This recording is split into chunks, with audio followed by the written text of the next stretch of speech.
Salam pemirsa setia Mata Ketiga. Mari bersama kita jelajahi misteri dunia. Hari ini kita akan membahas lagi tentang mitologi Mesir lainnya. Sebelumnya Mata Ketiga sedikit banyak pernah mengupas tentang mitologi Tiongkok, Nordik, Yunani, Sumeria, Jepang dan mitologi India. Tetapi jarang membahas tentang mitologi Mesir karena mitologi Mesir terlalu rumit dan kompleks. Alur ceritanya agak samar-samar dan banyak versi yang kontradiktif, sehingga kita tidak tahu mana yang benar. Salah satu sebab utama mengapa mitologi Mesir begitu kompleks, karena terlalu banyak peninggalan budaya yang tergali. Jika hanya sebuah buku dan menceritakan legenda, maka inilah legenda klasiknya. Tapi ternyata banyak legenda yang beredar dan semuanya mengaku sebagai versi asli, sehingga kita tidak tahu versi mana yang benar. Selain itu, mitologi Mesir juga memiliki beberapa ciri yang tidak dimiliki mitologi lain. Pertama, wujud dewa-dewa dalam mitologi Mesir terlihat sangat berbeda. Banyak yang wujudnya setengah manusia, setengah binatang. Namun sebenarnya dalam mitologi lainnya juga ada, tetapi yang paling menonjol adalah makhluk duyung atau semacamnya. Sementara dalam mitologi India, ada Dewa Ganesha yang memiliki kepala gajah dan bertubuh manusia. Begitu juga dengan mitologi Tiongkok kuno, ada Dewi Nua yang bagian bawah badannya berbentuk ular. Selain itu tidak ada lagi wujud lainnya. Namun dalam mitologi Mesir, wujud dewanya sebagian besar setengah manusia separuh hewan. Ada dewa yang berkepala serigala, kepala elang, kepala singa, kepala buaya, kepala kuda nil dan sebagainya. Intinya kepala hewan apapun ada, bahkan ada dewa yang berkepala kumbang, yaitu serangga juga bisa menjadi kepala. Bagian tubuh juga tidak sama, ada yang berbadan ular, burung dan sebagainya. Tapi yang paling terkenal adalah Sphinx, kepala manusia berbadan singa. Selain itu juga ada ciri lain yang sangat besar dari mitologi Mesir, yaitu pemahamannya tentang kematian berbeda dari mitologi lainnya. Dalam mitologi Eropa dan Amerika, meyakini bahwa setelah seseorang meninggal, ia akan ke surga atau neraka. Sementara dalam mitologi Asia, terutama Tiongkok, lebih banyak tentang reinkarnasi atau terlahir kembali. Dengan kata lain, setelah meninggal, Anda akan menjadi sosok orang lain atau menjadi sesuatu yang lain, bahkan mungkin masuk neraka. Konsep tentang neraka juga ada dalam mitologi Asia. Terkait ini, Mata Ketiga sebelumnya juga pernah membahas tentang neraka. Mitologi Mesir memiliki pemahaman yang sangat unik tentang kematian. Menurut legendanya, bahwa kematian dapat dibangkitkan, bukan reinkarnasi atau terlahir kembali, atau berubah menjadi sesuatu apapun, tapi langsung hidup kembali setelah meninggal. Itulah sebabnya mereka membuat mumi yang sangat langka dalam budaya negara lain. Karena orang Mesir percaya bahwa orang mati dapat dibangkitkan begitu saja, tidak bereinkarnasi. Singkatnya, mati dan hidup kembali seperti itu. Tentu saja tidak semua orang bisa hidup kembali setelah membuat mumi, tetapi ada syarat dan prosedurnya. Terkait ini nanti akan kita bicarakan. Mitologi Mesir yang diketahui sekarang ada 4 versi. Versi tertua adalah Heliopolis. Heliopolis adalah nama sebuah kota kuno di Mesir.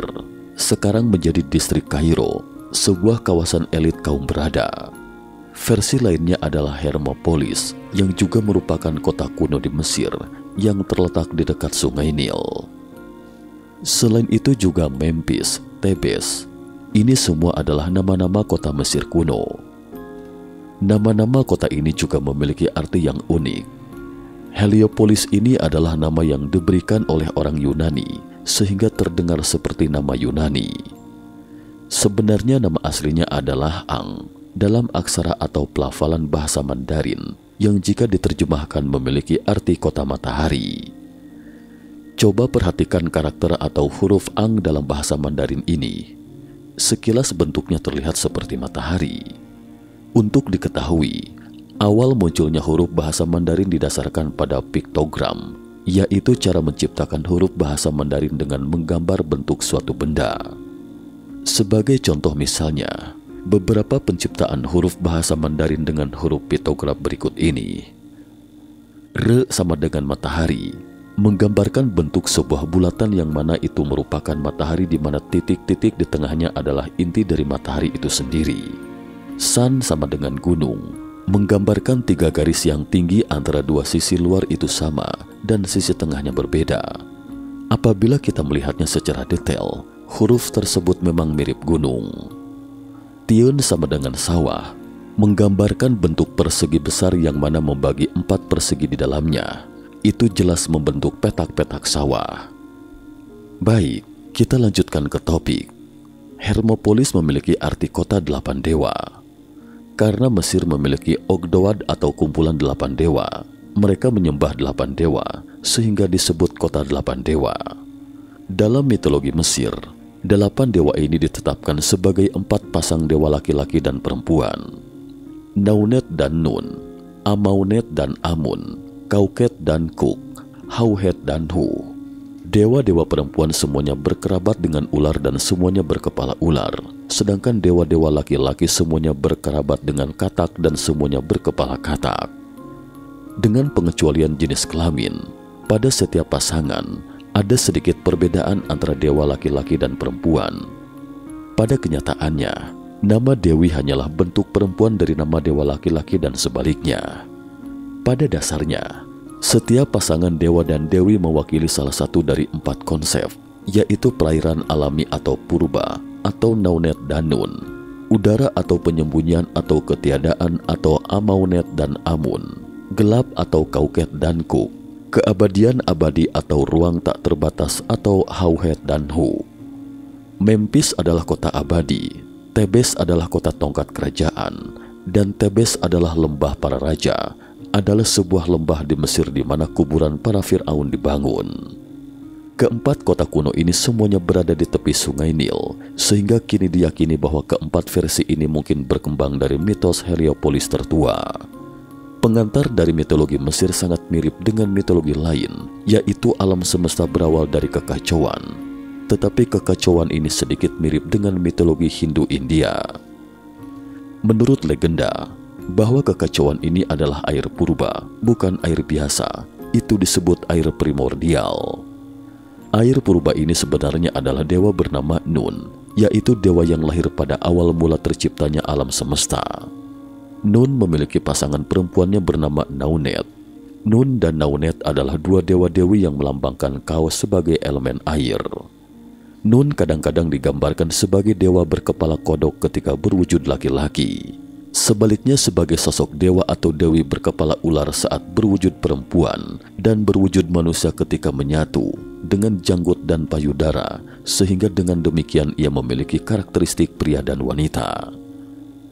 Setelah Nun lahir, dia menyatu dengan dirinya sendiri, Naunet, dan melahirkan Atum, dewa sejati pertama dalam mitologi Mesir. Atum adalah dewa pencipta sekaligus penghancur dalam mitologi Mesir. Dia memiliki kekuatan mengendalikan seluruh dunia. Tentu saja, ia juga dewa matahari. Lalu bagaimana dengan Ra? Ra juga dewa matahari. Untuk diketahui, ada 4 dewa matahari dalam mitologi Mesir, yakni dewa Kepri dan Amun. Semua ini adalah dewa matahari. Amun dan Ra dikatakan sosok dewa yang sama. Jadi intinya hanya ada 3 dewa matahari, masing-masing adalah Kepri, Atum, dan Ra. Mereka mewakili 3 posisi matahari dalam sehari. Kepri adalah matahari di pagi hari, Ra adalah matahari di siang hari, dan Atum adalah matahari senja. Belakangan dikatakan bahwa Ra dan Atum adalah dewa yang sama, yang bernama lengkap Ra Atum. Ada kesan Ra sebagai nama, sementara Atum adalah nama keluarga, dan Amun juga sesosok dewa. Konon ketika para arkeolog mempelajari mitologi Mesir, mereka dibingungkan dengan sosok Amun. Siapa Amun? Lalu muncul lagi sosok Ra. Siapa dia? Belakangan diketahui bahwa mereka adalah sosok yang sama. Dikatakan dewa Kepri adalah matahari di pagi hari. Konon dewa inilah yang mempunyai kekuatan menggerakkan matahari. Lalu apa hubungannya kumbang dan matahari? Hubungan ini berasal dari kumbang sekarab yang menggulung kotoran mereka melintasi permukaan gurun yang keras. Sementara di gulungan kotoran itu muncul kumbang muda dari telur yang disembunyikan induknya di dalam kotoran tersebut. Hal inilah yang kemudian melambangkan dewa Kepri, kumbang yang menggulung kotoran mereka sebagai kekuatan menggerakkan matahari. Sementara telur di dalam kotoran yang memunculkan kumbang muda mewakili penciptaan serta pembaharuan kehidupan atau kelahiran kembali. Sebab ia juga disebut dengan dewa matahari terbit dan sosoknya sering digambarkan sebagai manusia laki-laki berkepala kumbang. Mengapa kumbang sekarab dianggap suci oleh bangsa Mesir kuno? Bukankah itu aneh? Sekarang diduga ketika orang Mesir menyaksikan kumbang kotoran mendorong bola kotoran, tiba-tiba anak-anak kumbang muncul dari bola kotoran. Orang Mesir kuno lantas menghubungkan fenomena ini dengan Kepri atau dewa matahari terbit. Menurut kepercayaan mereka, Kepri juga menciptakan dirinya sendiri dari ketiadaan. Orang Mesir kuno percaya bahwa seperti Kepri, kumbang sekarab muncul dari ketiadaan karena menurut mereka hanya terdapat kumbang sekarab jantan tanpa betina. Dengan demikian, orang Mesir kuno mulai menganggap kumbang sekarab sebagai binatang suci. Kumbang ini menjadi simbol untuk regenerasi, transformasi, pembaharuan, dan kebangkitan. Kumbang sekarab juga dihubungkan dengan dewa matahari Ra. Menurut mitologi Mesir, Ra memperbaharui matahari setiap hari dengan menggulirkannya di langit pada siang hari dan membawanya ke dunia lain sehingga bisa terbit lagi keesokan harinya. Kumbang sekarab yang membawa bola kotoran dianggap memiliki sifat yang sama dengan Ra yang menggulirkan matahari di langit setiap hari. Kumbang sekarab juga menjadi bagian penting dari upacara pemakaman Mesir kuno. Pahatan kumbang sekarab yang terbuat dari batu hijau ditempatkan di dada almarhum sebelum akhirnya dikubur. Selanjutnya orang Mesir kuno mulai menggambarkan kumbang sekarab di kuil-kuil, makam, hieroglif, segel, perhiasan, karya seni, dan jimat. Arti dari simbol kumbang sekarab meliputi harapan, kebangkitan, restorasi kehidupan, pembaharuan, dan transformasi. Atum merupakan nama salah satu dewa dari Mesir yang terdapat dalam mitologi bangsa-bangsa timur. Ia dikenal orang Mesir sebagai dewa matahari atau dewa yang mengatur matahari. Nama Atum ini berasal dari bahasa Mesir dengan konsonan TM yang berarti tidak menjadi atau menjadi sempurna. Ia juga dikenal dewa yang mencipta. Hal ini dikarenakan bangsa Mesir membutuhkan suatu nama untuk dapat menggambarkan dewa yang menciptakan dunia dan segala isinya, dan dalam hal ini Atumlah yang dipilih. Atum dalam kebudayaan Mesir digambarkan sebagai seorang pria yang mempunyai jenggot yang memakai dua mahkota Mesir atas dan bawah. Melalui ludah dari Atum juga tercipta Su dan Tefnut. Dalam mitologi Mesir kuno, khususnya yang bersumber dari peninggalan bersejarah yang ditemukan di Heliopolis, salah satu kota utama pada peradaban Mesir kuno, diketahui bahwa terdapat sekelompok dewa yang amat diagungkan pada zaman Mesir kuno. Para dewa tersebut dikenal dengan sebutan Ennead. Lahirnya Ennead dapat dihubungkan secara langsung dengan kisah penciptaan awal mula dunia. Ra, Atum yang merupakan dewa matahari, sekaligus dewa generasi pertama, secara partenogenesis atau melahirkan keturunan tanpa hubungan seksual menciptakan dewa udara Su dan pasangannya Tefnut. Karena melahirkan seorang diri, maka terkadang Ra, Atum disebut sebagai androgini, sehingga konsep dualitas erat kaitannya dengan dewa matahari ini. Kemudian Su dan Tefnut, sepasang saudara ini merepresentasikan udara atau ruang hampa di tengah-tengah ketiadaan sebelum adanya kehidupan. Mereka pun berhubungan seksual hingga kemudian lahirlah sepasang dewa bumi dan langit, Geb dan Nut. Geb dan Nut merepresentasikan bumi tempat makhluk hidup tinggal dan langit sebagai atap yang menaungi dunia. Dalam Ennead mitologi Mesir, Nut kadang disebut Nuit atau Newet, adalah Dewi Langit. Namanya diterjemahkan berarti langit, dan ia dianggap salah satu dewi paling tua dalam Pantheon Mesir, yang asal mulanya disebutkan dalam kisah penciptaan semesta yang ditemukan di Heliopolis. Dia aslinya adalah Dewi Langit Malam, akan tetapi kemudian dianggap sebagai Dewi Langit saja. Mahkotanya adalah gambar hieroglif namanya, berupa gambar pot yang juga melambangkan rahim. Seringkali digambarkan dalam wujud manusia perempuan, tetapi kadang digambarkan dalam wujud sapi yang tubuhnya yang besar membentuk langit, digambarkan sebagai pohon ara. Sementara dalam seni Mesir, Geb sebagai gambaran bumi, sering digambarkan berbaring dengan kaki Su, dewa angin, dengan Nut, dewi langit, melengkung di atas mereka. Geb biasanya digambarkan sebagai seorang pria tanpa ciri yang membedakan, tetapi kadang-kadang ia digambarkan dengan kepala yang diapit oleh seekor angsa. Sebelum pemisahan Dewi Langit Nut dan Bumi Geb, Dewi Langit Nut sudah mengandung ketika itu. Kemudian Su, ayah mereka, di mana demi mencegah Dewi Langit melahirkan anak, Su menanamkan mantra agar Dewi Langit Nut tidak bisa melahirkan anak selama 360 hari ketika mereka dipisahkan. Saat itu muncullah Dewa Bulan Thoth. Dia adalah dewa berkepala burung ibis. Tidak ada catatan khusus tentang orang tua Thoth. Artinya tidak tahu dari mana Thoth berasal. Ada kemungkinan Thoth ini lahir dari kesadaran. Kemudian Thoth membantu Dewi Langit dan melahirkan anaknya. Bagaimana cara Thoth membantunya? Sementara Dewa Su sudah mengutuknya tidak akan memiliki anak selama 360 hari. Thoth berkata, "Aku akan menambahkan 5 hari lagi untukmu." Terkait tambahan 5 hari ini, Dewa Su tidak bisa mengetahuinya. Jadi Dewi Langit Nut bisa melahirkan anaknya dalam 5 hari ini. Kemudian Dewi Langit Nut pun melahirkan 4 dewa. Sebenarnya kalender matahari 365 hari yang kita gunakan sekarang ini berasal dari Mesir. Mesir telah menetapkan 365 hari setahun, lebih dari 5.000 tahun yang lalu dan digunakan sampai sekarang. Entah bagaimana ceritanya, bangsa Mesir tahu ada 365 hari dalam setahun. Sementara menurut bangsa Sumeria ketika itu, bahwa 1 tahun adalah 360 hari. Bangsa Sumeria menggunakan seksagesimal, yaitu sistem bilangan yang menggunakan angka 60 sebagai dasarnya. Semuanya serba seksagesimal. Waktu yang kita gunakan sekarang berasal dari bangsa Sumeria, sedangkan waktu 1 tahun ini dari Mesir. Thoth bukan hanya dewa bulan, tapi juga dewa kebajikan, penulisan, dan pembawa mukjizat. Artinya semua ilmu pengetahuan di seluruh Mesir berasal dari Thoth. 4 dewa yang lahir dari dewa langit adalah 2 pasang, dan keempat dewa ini adalah 4 dewa-dewi inti dalam mitologi Mesir.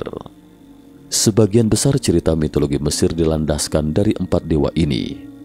Sebenarnya dewa-dewi dalam mitologi Mesir itu tidak banyak. Dewa laki-laki dalam kelompok pertama dari 4 dewa ini adalah dewa inti dalam mitologi Mesir. Salah satu intinya adalah dewa kematian Osiris. Tetapi pada awalnya, Osiris bukanlah dewa kematian. Dia adalah dewa panen. Sosok Osiris juga berbeda dari dewa lainnya. Dewa lainnya memiliki wujud kepala yang beragam, sementara Osiris adalah sosok dengan kulit hijau dan jubah putih. Di tangannya menggenggam 2 tongkat. Tidak ada wujud kepala yang unik. Wujud simbolisnya adalah sebuah mata.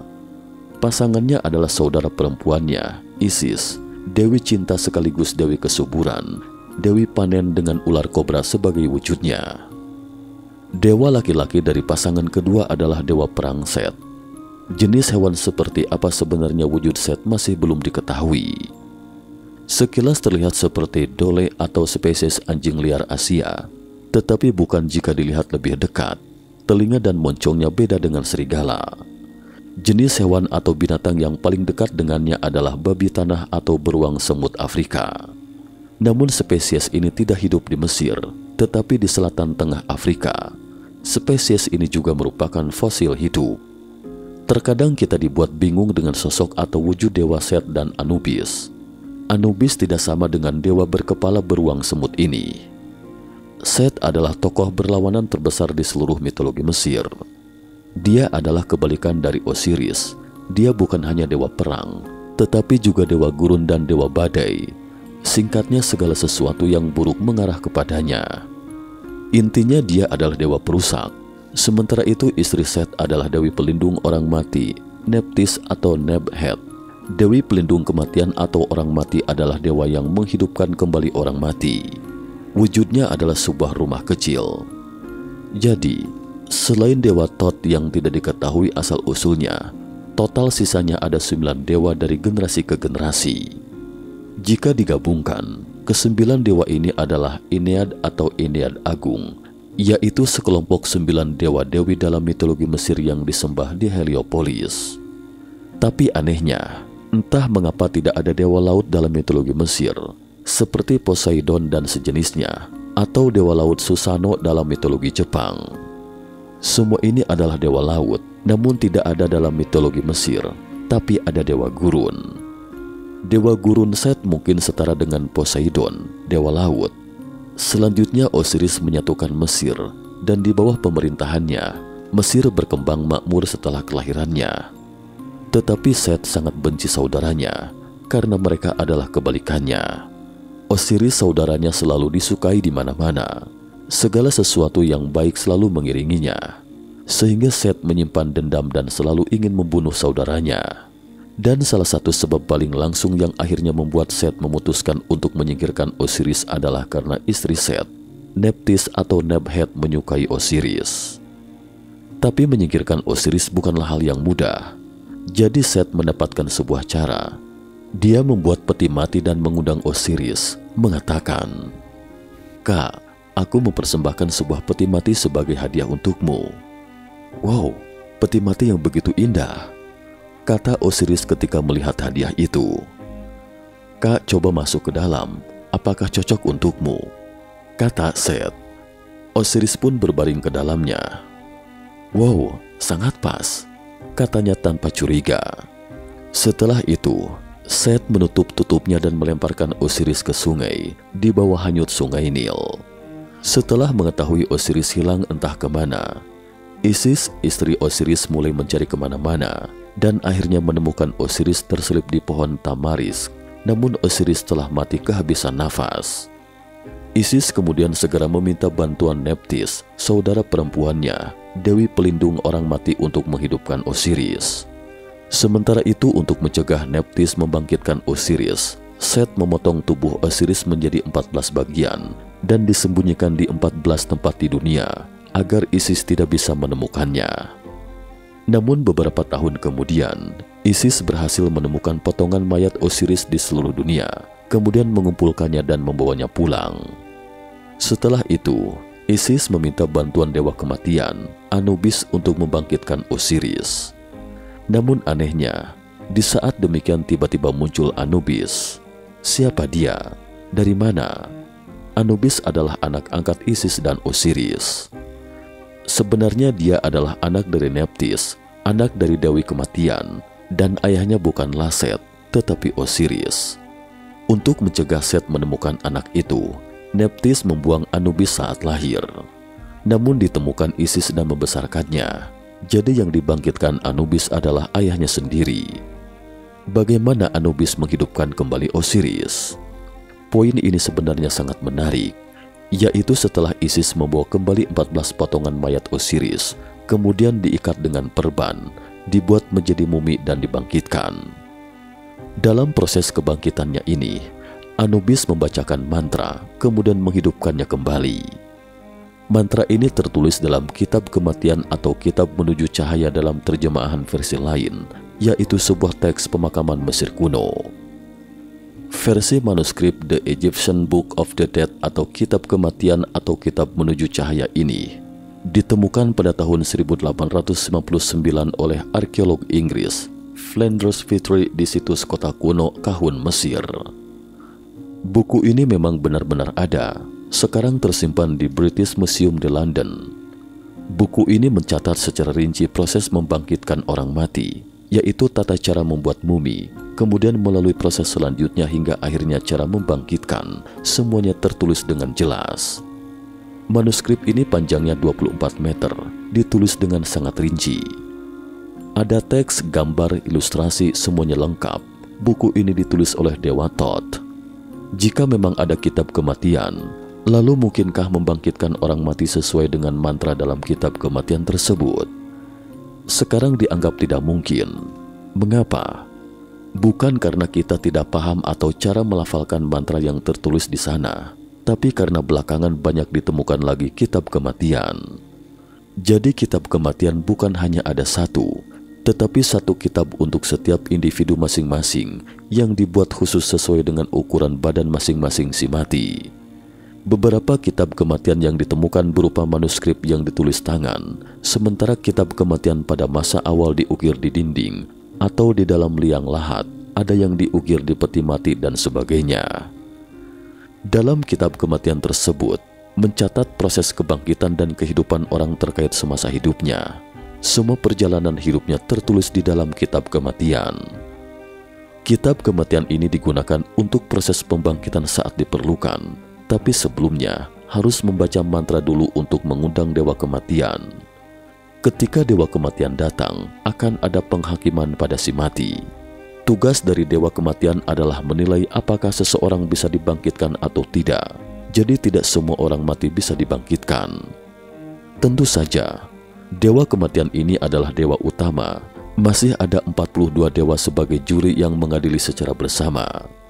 Selama penghakiman, Anda harus menceritakan tentang segala sesuatu yang pernah Anda lakukan semasa hidup Anda. Baik itu hal-hal yang buruk atau baik, Anda harus mengatakannya secara jujur.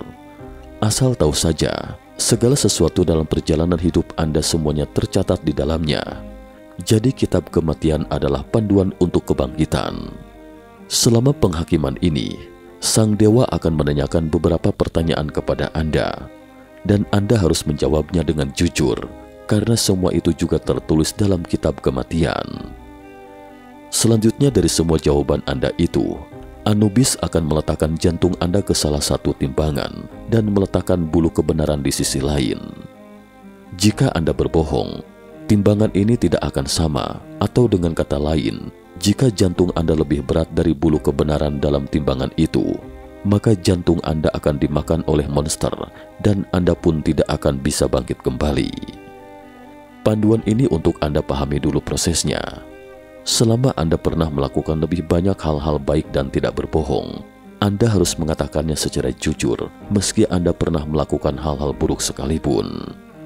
Adapun mengenai penilaiannya, itu adalah urusan para dewa penghakiman. Singkatnya, Anda tidak boleh menyembunyikan segala sesuatu yang pernah Anda lakukan semasa hidup. Jika Anda berbohong, maka timbangan akan menjadi tidak seimbang. Jika sejajar, itu berarti Anda bisa dibangkitkan. Selanjutnya dewa pelindung orang mati akan membawa Anda dengan sebuah kapal ke tempat di mana Anda akan dibangkitkan. Jadi seperti inilah kira-kira prosesnya. Kapal ini sekarang disebut kapal Khufu atau perahu matahari. Jika Anda dibangkitkan dan memenuhi syarat kebangkitan, jiwa Anda akan kembali ke raga Anda dan mumi Anda ini akan bangkit. Selanjutnya Anda bisa hidup kembali dan akan diponis kembali ketika Anda mati lagi suatu saat nanti. Jadi demikianlah prosesnya. Karena itu, para mumi Fir'aun yang belum ditemukan hingga sekarang kemungkinan memang benar-benar telah hidup kembali. Misalnya Fir'aun Khufu, kemungkinan telah hidup kembali, karena itu tidak ditemukan muminya.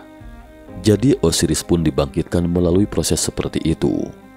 Ketika Osiris meninggal, Raja Dunia Bawah bukanlah Osiris. Namun setelah meninggal, dia menjadi Raja Dunia Bawah, akan tetapi Dewa Kematian tetap dipegang Anubis. Banyak orang berpikir bahwa deskripsi Osiris yang dimutilasi, kemudian hidup kembali sebenarnya adalah suatu gambaran terhadap alien. Karena Anda bisa memandang Osiris dari sudut lain, katakanlah Osiris sebenarnya adalah sesosok robot yang bisa dibagi menjadi banyak bagian, kemudian disambung kembali dan hidup kembali. Tentu saja ini tidak berlaku untuk manusia. Setelah Osiris dibangkitkan, kulitnya berubah menjadi hijau, membuktikan bahwa dia telah mati sekali. Selain itu, dia tidak lagi berkuasa atas dunia manusia. Dengan kata lain, dia tidak lagi berkuasa atas wilayah Mesir. Dia memutuskan untuk menjadi dewa dunia bawah, mengatur hidup dan mati dunia manusia.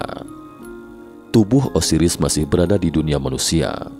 Untuk mencegah Set kembali menghancurkan raganya, Isis menyembunyikan Osiris di tempat yang tidak dapat ditemukan Set dan memiliki seorang anak dengan Osiris bernama Horus. Karena Osiris tidak lagi menguasai dunia manusia, tidak lagi menguasai wilayah Mesir, lalu siapa yang menguasai Mesir? Dia adalah Set.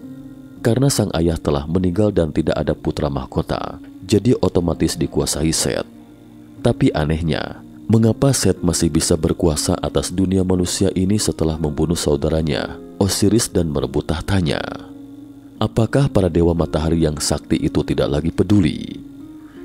Sebenarnya, dewa matahari Ra tahu bahwa Set telah merebut kekuasaan dengan membunuh saudaranya. Tapi Ra tidak peduli. Kenapa? Karena Set adalah dewa pelindung Ra. Set adalah dewa pelindung matahari, dan Osiris mungkin adalah dewa pelindung dunia manusia. Jadi Ra tidak peduli dengan masalah itu, karena Ra adalah satu kelompok dengan Set. Di bawah asuhan Isis, Horus pun berangsur-angsur tumbuh dewasa, dan dia juga tahu bahwa Set pamannya yang membunuh ayahnya dan merebut tahtanya. Horus pun berencana mengambil kembali tahta ayahnya sekaligus membalas dendam. Awalnya Horus menemui Ra untuk mencari keadilan. Jelas-jelas Set telah merebut kekuasaan, apalagi saya adalah putra mahkota, jadi seharusnya saya yang menjadi pewaris pertama, bukan Set, kata Horus.